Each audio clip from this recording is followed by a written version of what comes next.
Oi, Léo Zé, dando sequência aqui ao documento que eu fiz para compartilhar com vocês.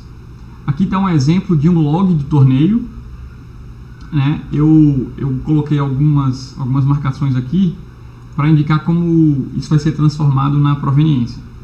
Então, como eu tinha falado, um torneio ele é composto de várias mãos, então ele bota o identificador aqui para o torneio, bota um código para ele.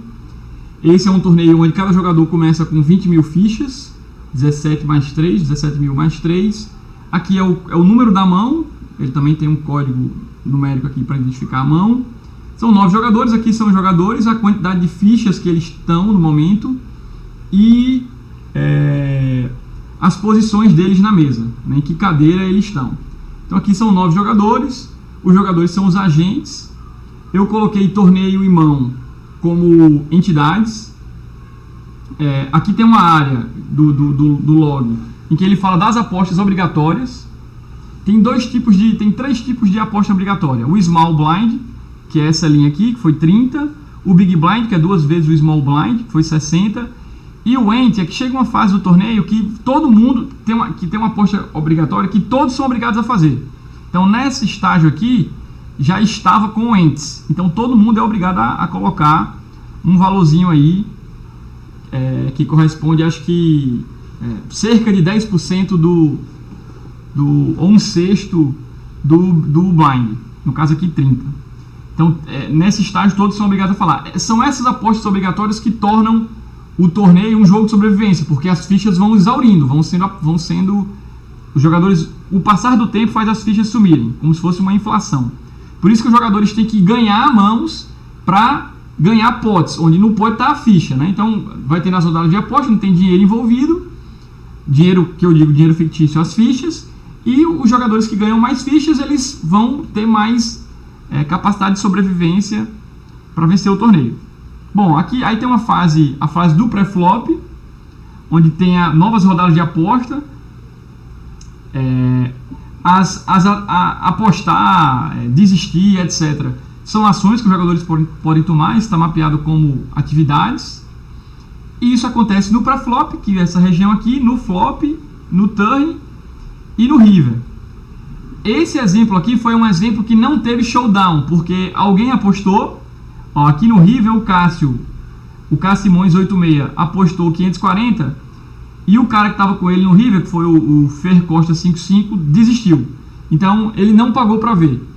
Então não teve showdown, né? Ou seja, não foi preciso mostrar as cartas, porque houve uma aposta provavelmente alta em relação ao que estava no pote, e o Fernando Costa achou que a mão que ele tinha não justificava ele pagar para ver. E aí o Cássio Simões aqui ganhou um total de 975 fichas. Ele apostou 540 e ganhou ao fim 975. Então esse é um exemplo do registro. Então um torneio é composto de vários caras desses, de várias mãos, né? Então para cada mão há uma entrada dessa aqui e tal. E aí eu converti isso em proveniência, ficando assim. Então eu digo que a mão pertence ao torneio, eu defino os jogadores e defino as atividades que eles estão fazendo. Eu codifiquei as atividades da seguinte maneira. Cada atividade ela tem um identificador da fase, do estágio no caso, se é pré-flop, flop, turn ou river. A posição do jogador, que é uma informação útil. Então o cara no pré-flop, o cara que estava na posição 4, em relação sempre ao botão, tomou a ação tal. Essa informação de posição ela é essencial no poker, porque quanto mais próximo do botão, significa que você está numa posição privilegiada, porque você tem mais informação, você toma decisão com base nas ações de jogadores que falaram antes de você. E a ação em si, se ele fez uma aposta obrigatória, se ele desistiu, se ele deu mesa, ou seja, se ele disse que a aposta que está lá já está boa, se ele pagou para ver a aposta de alguém, se ele apostou, se ele aumentou, etc.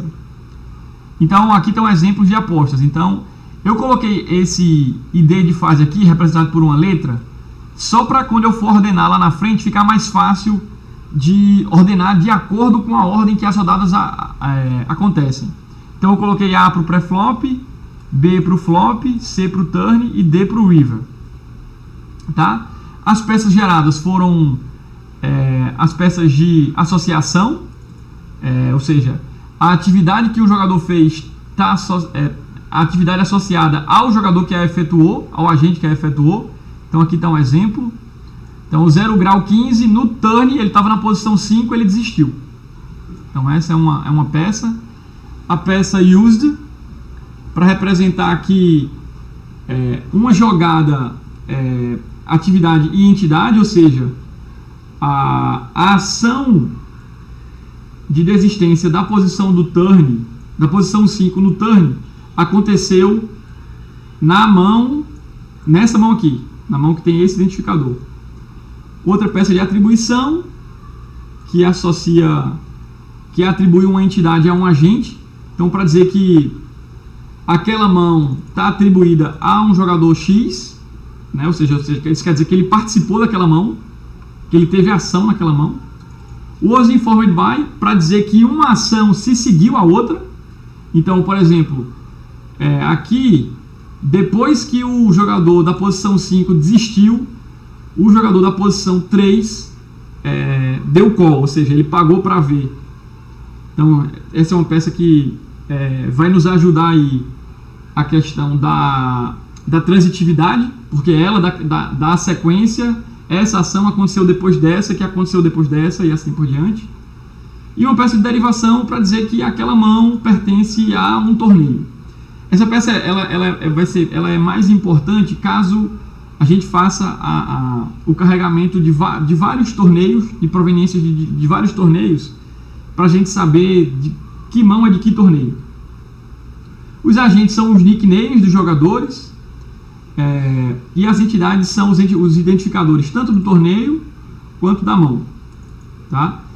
E para efeito de análise, eu vou fazer vídeos na sequência de análise de um exemplo de torneio que foi jogado num home game nosso. Um home game é assim, você pode convidar jogadores amigos no PokerStars para jogar um torneio entre si, né?